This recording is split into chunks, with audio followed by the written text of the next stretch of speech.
is a great opportunity to listen in on a candid conversation between two amazingly inspiring women. They are business leaders, and we are excited to have Patricia Yarrington and Cindy Bates. I think one of the things that inspired me to go into the energy industry was really the fact that every day, when I was in business school, you picked up the Wall Street Journal, and every day, energy was on the front page of the Wall Street Journal. And I can honestly say, for 32 years, that pretty much has been the case. And so it was an area that I knew was very important. It's very important for economic growth around the globe, and I thought that if I could get myself into a place that I found exciting each and every day, my career would take care of itself. Cindy, we heard from Pat that Pat gravitated to the oil and gas business because she read about it every day. What was your path to end up at Microsoft? I was actually on Wall Street, so similar to Pat, had a finance background. And I had, this was 2000, and I was just starting to get a sense, that constant voice in your head, I think, of asking, am I in the right place? Am I continuing to grow? Am I continuing to learn? I just started to get to a place where I was really opening myself up to what might be possible.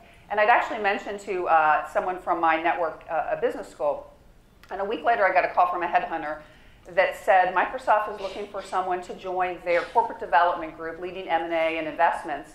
I was at Merrill Lynch at the time doing M&A and investments. I didn't know the first thing about technology. I must say, when I heard the word server, I thought, well, that's the person who brings my lobster bisque to me at the restaurant. I had no idea that it was something to do with hardware in a data center. And so I was intrigued by this and shocked all my friends in Manhattan, first of all, that anyone would ever leave Manhattan, and took the role at Microsoft in the M&A group and evolved into finance to marketing and now sales and marketing.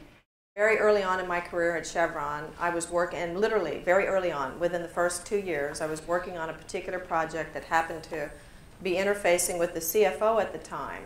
And he was asking me to do something that I thought was really well beyond my capabilities, not only for my knowledge in the company, but he needed me to go influence some people outside the company to see things a certain way.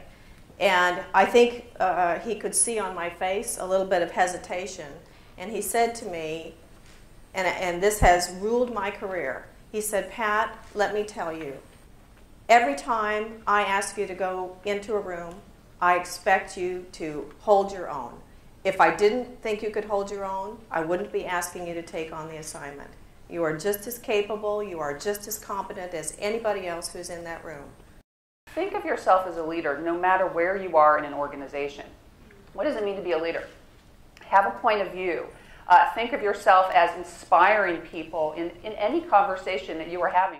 Cindy talked about, having to be good at what you do, so being productive and the hard work that goes into that. She talked about feeling yourself as a leader, seeing yourself as a leader, and I talked about having to have your voice heard. I think she talked an awful lot about important people in her life, mentors or sponsors who saw her as being able to do something more than maybe she saw herself as being able to do. I had that same sort of experience. So I think there's an awful lot of commonality there. Pat, you had mentioned that you kind of knew that you wanted one career and that you hadn't made a particular decision to say, I'm going to go for that C-suite, I'm going to go for that CFO position. In today's world, and when you mentor those that are coming up behind you, do you give them that same advice to just be flexible, or do you think that now we need to have a bit more of a direction or a specific end game in sight? I think it's always great to have ambition and to think that you can do better and to absolutely try to reach your ultimate potential. But you cannot look at that and forget about what you're doing in the day-to-day. The day-to-day is what's going to get you to that ultimate potential, so it needs to be seat in the chair, head down, doing the very best work that you know how, while having a broader view of what sort of skills do I need, what sort of opportunities do I need to take advantage of down the line. I think that quest to always be learning, curiosity and curiosity about the world, the globalization, how business works. I'm an avid reader. I read, and actually I'm very old-fashioned because I set aside an hour every morning to read the old-fashioned newspaper, the Seattle Times, New York Times, the Wall Street Journal. But that sense of curiosity certainly is part of it. When you ask men and women what the reasons for their success are, men say, I'm awesome. Of course, it's me. And women say, it was luck. It was my team. It was everybody else except me. And so the very important message, I think, that's coming from Pat is, and from Cindy, I am a leader.